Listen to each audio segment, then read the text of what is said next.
الله تبارك وتعالى قدر كيسي حكمة ديس ابن آدم هل أصلبك أبو ري كذبنا وحوكا دقي قبيلوين هي الشعوب هي قرمه حكمة دوغا دقينا الرب واقعها وحيلي إناد اسكو قرطان اسكو قرشدانا أحكام باكسي دالنيس iyo masaalix fara badan oo Ilaahay tabaaraka wa tacaala uu ku xidhay iskarashada kadib rabbigan tabaaraka wa tacaala wuxuu yiri Ilaahay agtiisa ruuxa idinku karaamo badan idinku qiimo iyo sharaf badan waa midka idinku cabsi badan idinku akhlaaq iyo diin fiican idinku taaca fiican laakiin waxaad ogaanaysaan nabigeena salawaatu rabbi wa salaamu alayhi waxa uu tilmaamay xaaladan hadda ina haysato kaleeto lagu wareersan yahay hore uu soo sheegay nabiga sallallahu alayhi wasallam waa ka sii waramay oo rasuulku sallallahu alayhi wasallam qiyaamadu markay soo dhawaato waxa ka soo horeeyo iimaan doona wax la yiraahdo harjiga nabiga fasira wuxuu waa qatli waa dil iyo islayn waa markaas nabigu wuxuu sallallahu alayhi wasallam ma aha gaala الله دغالمينا سان ودلينيسان maaha laakiin waa ummadani qaarkeed qaarka kale inay leeysaway taas qiyaamada ka soo horeysa ilaahu nabigu sallallahu alayhi wasallam ruuxa inta walaalkii la kulmo oo dariiq ku kulmaan ama si uu kulmaan uu dilo dariskii usan kala nabad gelin ehelkii ayna kala nabad gelin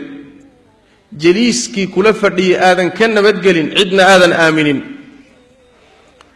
nabigu wuxuu sallallahu alayhi wasallam dadka xilliga jooga uquushoodii waa la siibay garashadii baa laga siibay fahamkii baa laga saaray kadibna meeshii aqliga laga siibay waxa uu daba maraya ama dadka gadaashooda waxa iimaanaya kuwa sida busta oo kala ah sida boorka dabaysho wado kala waa wax kasta oo yimaada waa la tagaa ayagoo ma maslaxa ku jirto war ma damba ku jirto war maxaa ka iimaan kara war maxaa aakhiro war maxaa adduunyo ah ayagoon u fiirsanin sida bustaasi ay dabaysho qaadayso kaleeto ayay noqonayaan buu nabigu sallallahu alayhi wasallam intooda badani waxay moodayaan inay xaq ku sugan yihiin waxmana kuma sugna buu nabigu sallallahu alayhi wasallam intooda badan nin walba qumanihiisa qorta loo galiyo waan isla qumayay laakiin nabigu sallallahu alayhi wasallam wax alla waxay haystaan iyo waxay ku sugan yihiin midna ma jiro waa un malaa waxba ka jir nabiguna wuxuu sallallahu alayhi wasallam zaman ma jiro illa midka ka dambeeyo baa ka sii xun zamankan aan marayno waxaan shaki ku jirin inuu yahay zaman fitno wixii nabi maxamed ka waramayna in badan oo kamida waa haynaa waxna horteen bay dhaceen waxna hadday dhacayaan waxna wali waa soo socdaan ummadani dibka maanta haysta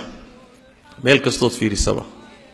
waa wax عدي قرشي عقل لحنوجسا ووحل لمرقو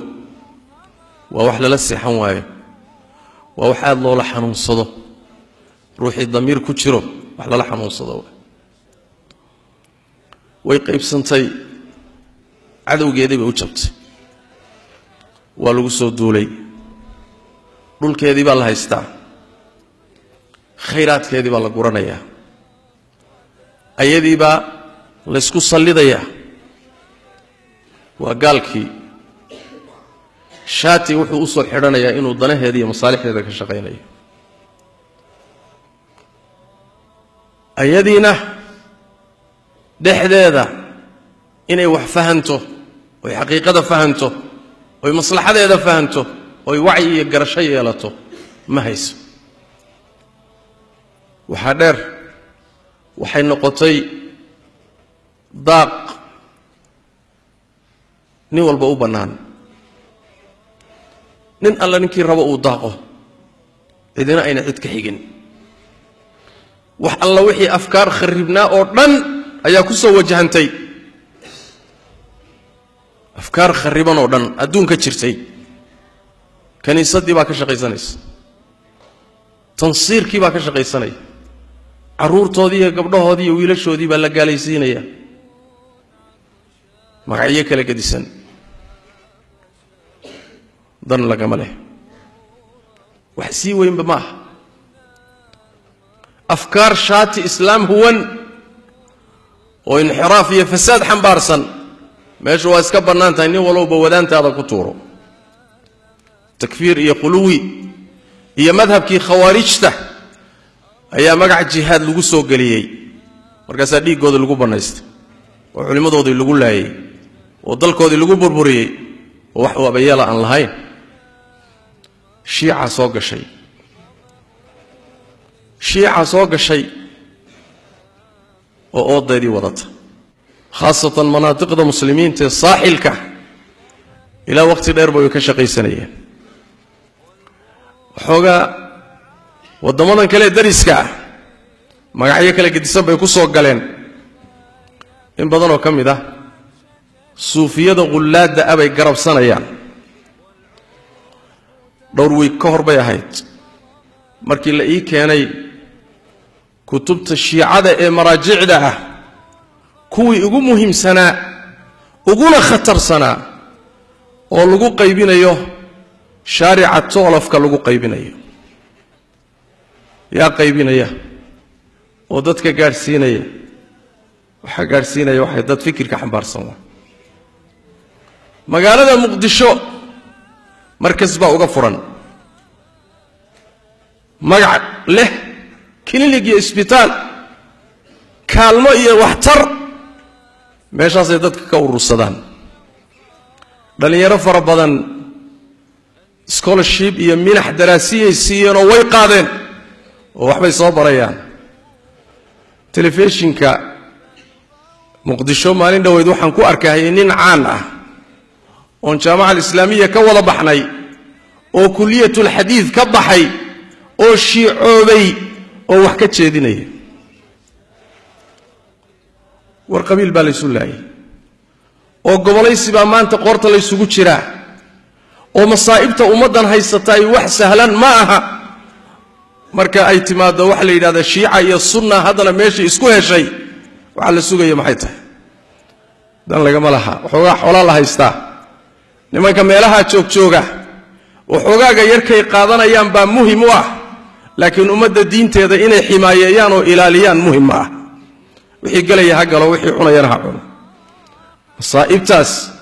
iyo intaasoo fikradood iyo balaayaa dhulkii soo gashay dadkii oon wacyi lahayn oo gaajaysan oo iska dhibaataysan oo rafaadsan oo maanta u jilicsan cid walba u jilicsan khaasatan ciddii wax taraysa u jilicsan ayaa waxaasoo dhan maanta soo dhex galeen aaway dadkii ka murgi lahaa annagana waxaan ku dhex baaba'nay laba qolo dhexdood laba dibiyo hardamaya ayaan dhexdooda ku baaba'nay qolo kuraasi ka luntay oo waalan majaaniin ah kuraas baa waa shay miyir kale ma leh ama inuu ku fadhiisto ama inuu dhinto oo taga mooyaane miyir kale ma leh majnuunka kuraasta iyo jagooyinku waaleen waa qolo dan qabiilla kama shaqeeyaan dan gobolla kama shaqeeyaan dan waddanna kama shaqeeyaan laakiin waa danayste kursigaasay ka gashay maalinkuu helana waa xasilayaa maalinkuu waayana waa dagaalamaya goormuu kaasi noqday mid ummad u taliya goormuusa noqday mid masaalix ummadeed xambaarsan fi'ada labaad iyo kooxda labaad waxa weeye waa niman ganacsata ah oo ummaddani u afduuban tahay oo haddii nidaamba ummadda u soo noqdo rumaysan jaanisyo fara badan oy haystaan iyo tuubooyin meel ugu jiroy nuugayaan inay ka baaba'ayaan sidaas daraaddeed nidaam oo dhan bay la dagaalamayaan